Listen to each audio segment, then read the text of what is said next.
This is my home gym, and today we're going to go through everything that's in it, how much it costs, is it worth getting a home gym, and just talk about where it all started, and if you're looking to build a home gym, things that you should definitely consider. So let's not waste any time, let's get stuck in. So let's start where it all started, and that was starting with a big rack of dumbbells. Now I got these pre-lockdown, just before, which is why they only cost like 600 quid. That's right, 5 kilos all the way to 30 kilos, hex dumbbells with a rack. I brought an extra 3 kilos because I was training a load of ladies at the time, and honestly, these are an absolute bargain. But if you're starting your gym, always start with dumbbells. They are just gonna open up the most exercises for you.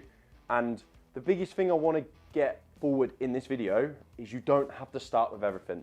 When you build a gym or a home gym, it's all about building. You don't all of a sudden have all the top equipment, all the things you need.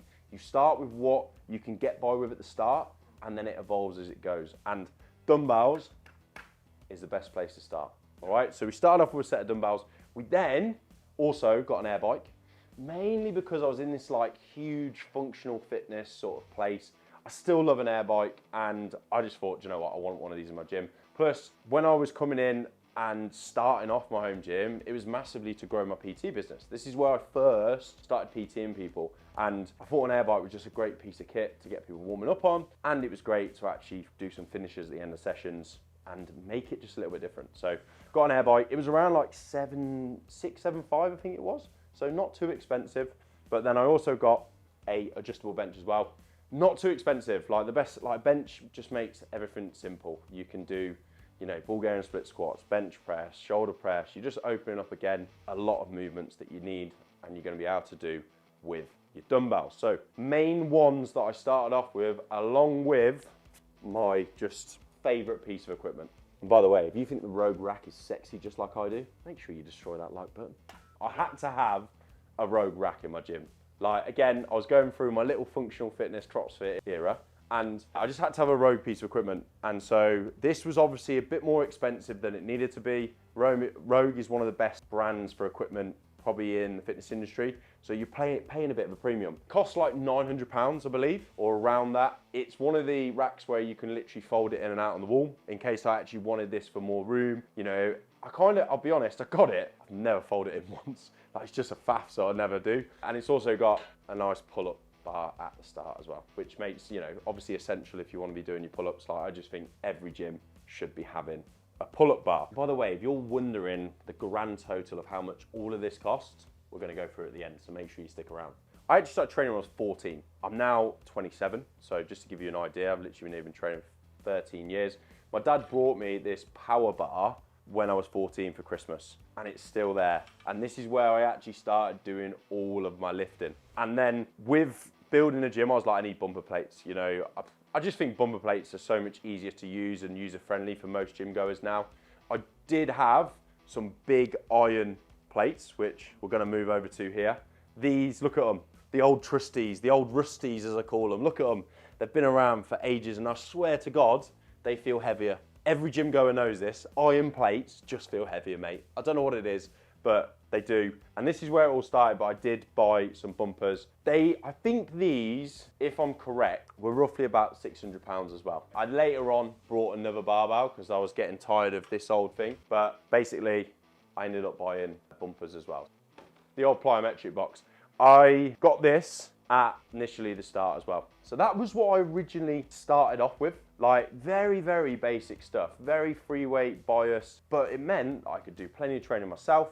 Yes, I might have needed some heavier dumbbells, but if I wanted to go heavier, I'd just have to use the barbell. But by that time, I was doing like 4 sessions a day, Monday to Friday of PT. So it was still enough to actually get by. But as my finances built, as I was like, do you know what? I just want to keep building this gym.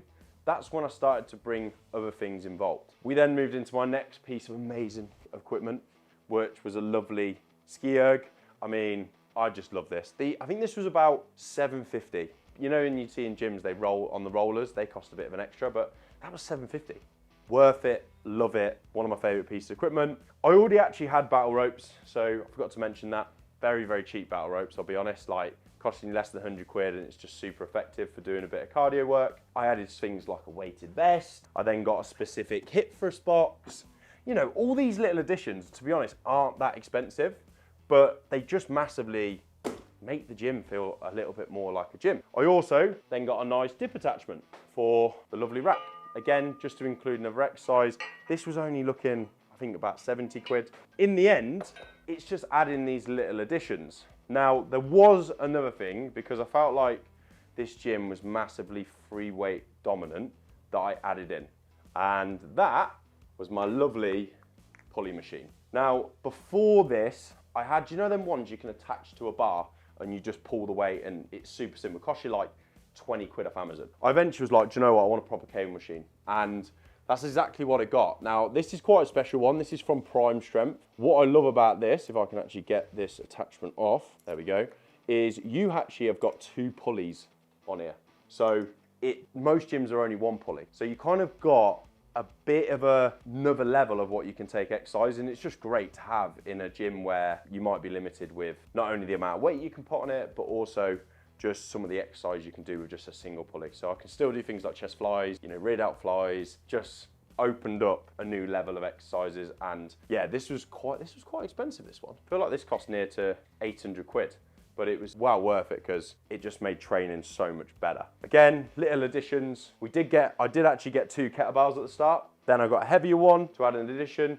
I've also got a trap bar, and inside of my clubs, I've got one, can't even remember what these are called. Again, it's like a GLS Prime Strength attachment for a lat pull down. What it does is the handles and the D handles basically move everywhere, and you can move them at different widths. It just makes a lat pull down or like a seated row unbelievable for your lats. So if you're really getting into your bodybuilding sort of stuff, it's amazing. Flooring wise, it didn't actually cost me that much at all. This isn't like specially, you know, rubber flooring, I'll be honest. It's not like special reinforced. It's just standard rubber flooring.